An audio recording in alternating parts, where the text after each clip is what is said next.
as you can see, we are again with Alison DeBleur. Welcome to our show, Alison. Thank you. I'm so happy. We're really happy to have you back here because, as you remember, in the past, Alison was telling us everything about 519 Pursuit, the organization she is pursuing. Yes. And also all the good deeds and the good work they have been doing with Amber. So what are you bringing for us today? Right now we've been working on a pledge for socks. So we're about to do a full organization exposure. We're doing it through a 519 pledge, which is a pledge to obtain 519 pairs of socks to donate to our organization. Our goal is to get 519 pledges through the city of 519 socks to be donated each pledge. And through that, we hope to show that we can, through a very simple, selfless act of a pair of socks, help each other greatly, not understanding that a pair of socks for a homeless person could do a lot to change their day, their health, their comfort, the warmth. Okay, so when we talk about 519 pledges of 919 pair of socks, you know how many pair of socks are those? It's approximately... I'll tell you, I have the number. 269,361 pair of socks. Yes. So, as we know, as we talk behind cameras, there's not enough pair of socks. There's not going to be leftovers here. So why? What is exactly what the socks do on all the people in need? Most people don't understand that socks is one of the least donated items to shelters, but it's one of the most asked for items. Through it, we're trying to kind of create a mass approach to understanding why individuals are homeless and what it could mean for every individual kind of journey through their homelessness. Yeah. A pair of socks can be a great way to start a conversation with somebody in the streets. Going to the amount of pair of socks you're gonna get, or the idea is to get, is because you want to help in other cities too with the same problem. So you want to span 519 Pursuit to Toronto, Kitchener, all these cities around us. Correct. Through the 519 pledge, we hope to not only inspire those in our local community to help out, but other surrounding communities. We hope that we are able to obtain 519 pledges of 519 pairs of socks, so that together as a local community in London, we can reach out and help other surrounding cities who are also fighting the homelessness crisis. We hope that through our pledge, we can inspire others in other cities to create their own pledge, whether it be for deodorant or underwear or toothbrushes, what have you, so that we can create a larger supportive community when dealing with the homeless. This is amazing. This is really nice. And also because it's a way to tell people, to let people know that you can do it. You can do something good. It's a good deed. It's the way to do good things for our people, for our neighbors. And one of the biggest examples are Alison and Amber, who by themselves are putting together all of this for the people they don't even know.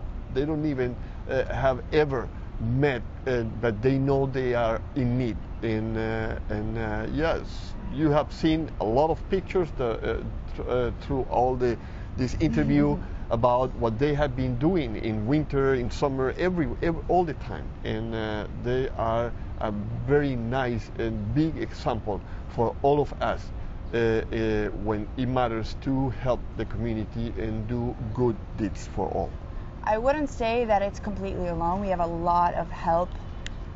It's just kind of in the shadows in the creation. I definitely could not do this on my own. There's a lot of background help that goes on. Through the full exposure, we'll be able to see and highlight those people more. But again, that is yeah, absolutely. There's too many people behind you, but the idea is born in this lady I have beside me, and I'm really proud of her and all what they have been doing. And we're going to continue bringing them to our show so we can follow up what is going on. In past shows, we invite Paul. He told us his story as the path he went through as homeless. And today, Allison is bringing with her Sandy. Sandy. Sandy's going to tell us her story. And Hey, we're 519 Pursuit. About what is this? What is that we call being in need and being able to overcome too many things in life and still be happy and strong. So we'll be back in one moment with Sandy. This is a movement created by an incredible human, Allison. And the whole premise behind it is to erase the stigma that we have against people dealing with homelessness by building relationships, supporting them, and creating awareness. And that is your feel-good news for today. Boop, boop. See ya.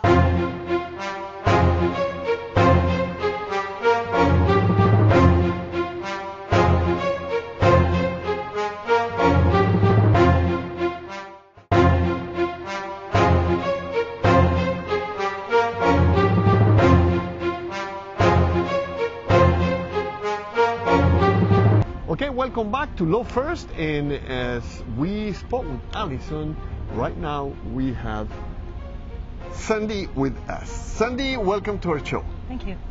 Okay, Sandy, I know that you were homeless, you passed for a really tough time in your life, and now you're writing a book.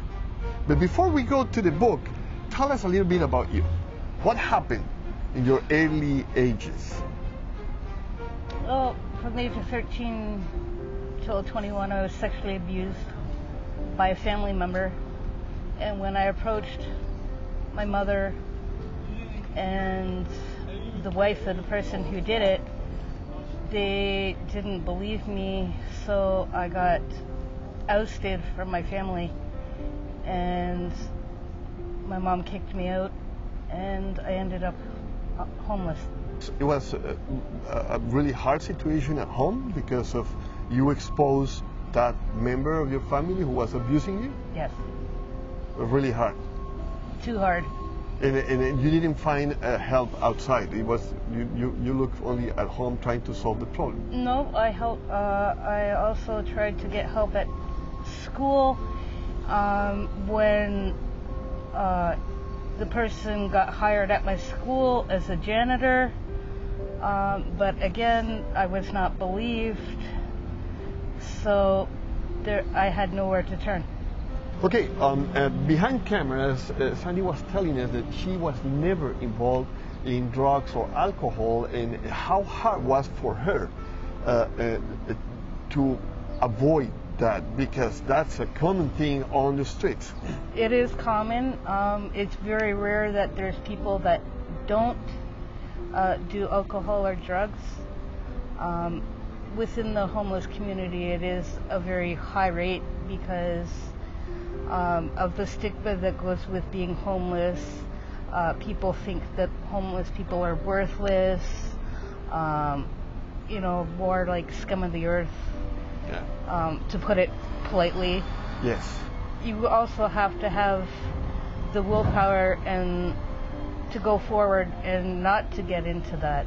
Yeah. Because without it, the streets will just eat you alive, whether you want them to or not. So you live in the streets. What happened there? I don't even know where to begin because the first shelter I was at was in the Sherbourne and Dundas area of Toronto, and that's one of the worst areas in Toronto. But it's also where I found my talent for poetry writing, and when I got my talent for my poetry writing, that's where I decided, after writing for over 900 poems, that I would write a book about my experiences so that I could help other people. What was the most hardest part of your life in that moment? Not knowing what day to day where I was going to get food or where I was going to sleep, because once the shelters are full, they There's no place you can go, and if it's winter,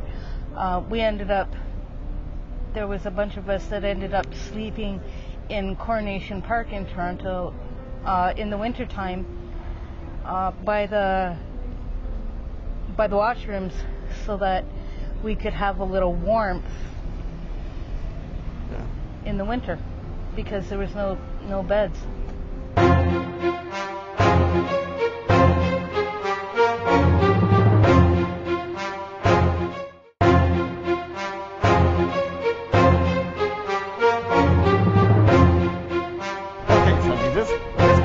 Forward, because this idea of knowing Sandy's life comes to the end of Sandy's book.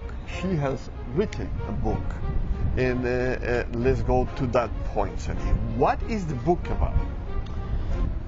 The book that I've written, I've called it Feelings from Within Me, and basically it's about my experience of living on the streets, my experience with sexual abuse, and my experiences with leaving Toronto, and even some of my experiences since I've been in London. The book is a poetry, there's the stories, there's both. There's both. After each chapter of the book, there is a poem that I have wrote specifically for that chapter in the book. I've finished the book. I'm just in the editing stages right now. Okay. So there's over 200 pages. Plus, there's letters at the end of the book to certain people having to do with certain parts of my life, to explain to them what they mean to me. Okay, so this is the story of Sandy Fletcher, a writer and a life experience lady with too many things to tell us and too many things to teach us, as she went through all the stages of many things that we will never be on. And she, with her experience, is bringing to us just to explain us how difficult and how complex is living in those situations. She's also telling us in the book how things can be changed, how things can be better for all of us, all people around us. Yeah. And my main goal is to help people and to tell them that they're not alone. And I wrote my book in certain parts from a third party because I didn't want to seem like I was being an instructor. I wanted to write to the reader instead of at the reader. Yeah. So why do you think it's important that all these people who are watching you right now know that? Because the stigma has to change. I mean, yes, there is people who are homeless that will play around with the system, that will abuse the system, but for the most part, there's people that need the help, that don't know where to get it, that are confused, afraid, because I was all those feelings myself. And if it wasn't for one person coming up to me when I was within maybe 3 or 4 months of me being homeless, I would have never survived. And I don't want other people to have to go through what I went through. So if I can do anything within my book to help them not feel so alone, or to help them understand that feeling a certain way is okay, then I'll have done what I set out to do. So you want to show love. You want to put love first. Yeah. I've always put in love first. Love, understanding. Okay, so I have in my hands Sandy's book, and here's the cover of the book. And Sandy is a woman who has been coming out of this, let's say, experience life. Lots of experiences, lots of moments that we can tell have been really hard for her. And she's coming out of that through her book. So I would like to invite you and put Love First first and help her to get that book published and get her message out. This book is a help for many people, is a tool for others, and is going to be something that we will always remember as a story of a woman who wanted to send a message for the community to be better, to do good, and to love each other. So Sandy, thank you very much. It's been a pleasure having you in our show. Thank you. Guess what, guys? Kindness is free.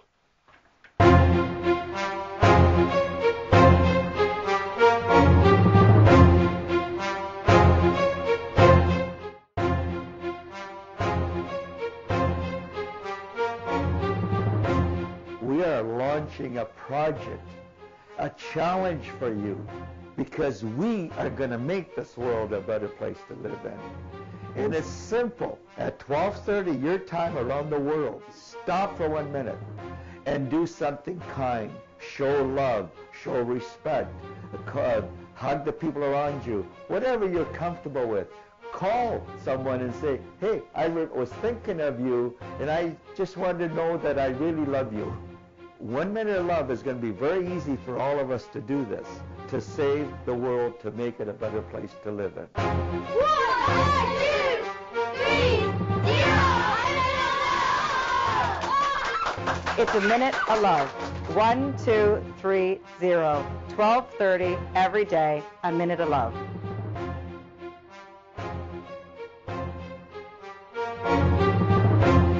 Welcome to Love First once again. As you probably know, we are here in Colombia at the Divino Niño Jesús de Praga Foundation, where we are establishing today, this week, the Love First office, the branch is going to be in charge of managing everything that is going to happen to Love First in Latin America.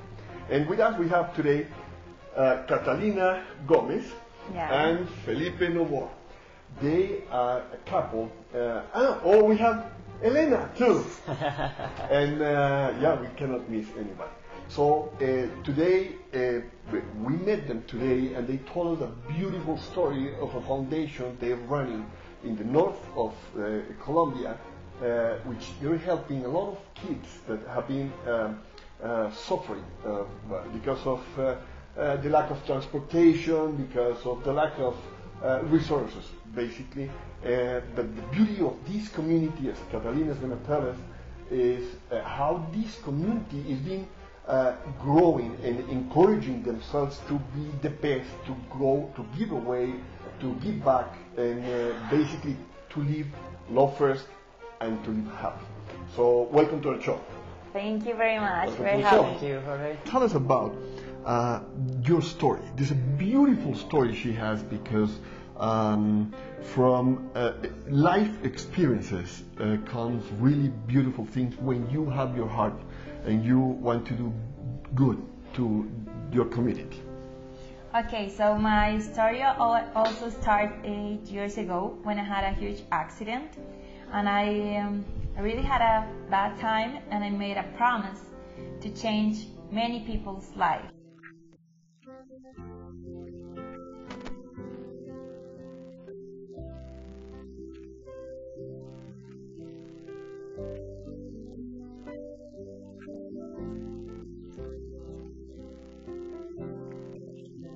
Part of what they're doing is so amazing that they've been helping not 3,200 kids, they're helping 32 kids plus their families. But there's something specifically I want Catalina to tell us, which you're going to love it. You start giving bicycles to these kids. By now, you have more than 670 bicycles given to the kids. But what was the reason, and what you have been accomplishing with that? Okay, So once upon a time, I was making a video, and we filmed a day of a kid. So they wake up at 5 a.m. They start walking 2 hours to school. They get very tired without food, and they come back walking 2 hours more to the house. So let me interrupt. So do you mean the kids when leaving their houses, walking 2 hours to reach the school, Yeah. studying the whole morning or half day, and then coming back again 2 hours? Yeah, with a In a hot, warm. very hot. It's a very, very warm place in Colombia. Yeah, so I realized that the best present that we can give them is a bicycle. Yeah. Not a doll, not even a car. It's a bicycle. Why a bicycle? Because it can change their lives. Now with the bicycle, they don't run 2 hours through school. They just go with 20 minutes of bicycle. They are in the school. They reach the school very fast. But there's a secret here. The bicycles are solving the transportation. They don't get so tired to get to school. But what happened at the school? In the school, we have 37% of assistance. Increase assistance to education of these kids. So that's really important because nowadays there are a lot of more kids going to school because of these bicycles that we're giving it to them. So it's really amazing because the education is improving in our community. Yeah. Now, just to brief a little bit this. So, how long is the organization been working? 8 years. So, in 8 years, they have half of a city being helped. They have increased education. They have half of the city living happily, and you're going to see a few clips that we were able to stole from them. So we're going to show you how the kids react when they receive the bicycles, when they get together with them, and this is amazing, guys. I really congratulate you. Thank you. We are really glad to have you on board with Love First, and thank you also to allow us to be with you. So we're going to leave you with this. Thank you very much. And from Colombia, Love First. We're going to see you soon in London. Have a good day. Bye. Ya todos, porque adivinen que esas bicicletas son de ustedes.